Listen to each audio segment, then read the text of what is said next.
25শে December পুরুলিয়াতে আমি খুব মজা করতাম। প্রতি বছরই মজা করতাম। তোমরা সবাই জানো যে আমার বিয়ে হয়ে গেছে। তো আমি এখন আদিত্যপুরে। হাজব্যান্ডকে বলি চলো না, একটু কাজও আছে, আর একটু ঘুরে আসি মল থেকে, কিছু নেওয়ার আছে, আর 20 মিনিটে চলে আসবো।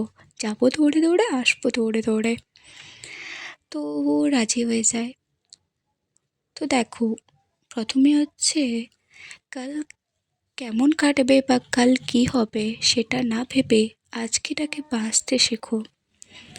কারণ আমিও জানি না আমার কাল কী আছে আর তোমাদের কাল কী থাকবে। সো যখনই দেখবে যে একটু সুন্দর মুহূর্ত তুমি নিজেকেই দিতে পারছো, সো চেষ্টা করবে যে নিজে হ্যাপি থাকার, যে কোনোভাবে, সে বাই হোক বা বাইক হোক। সো এটা হচ্ছে পিএম মল। পিএম মলে আমরা দুজন ঘুরতে যাই।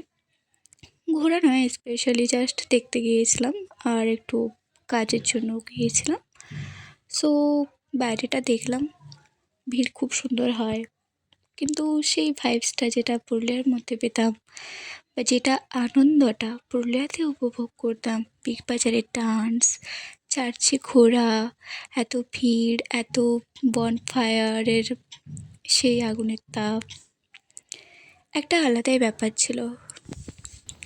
এই যে বাড়িতে কেউ না থাকে, আমি বাড়ি এসে পরে ঘুরে এসে একটু পোজ দিয়ে এক্সটেন্ড করে নিই। তাহলে কেমন লাগলো আমার ভিডিওটা?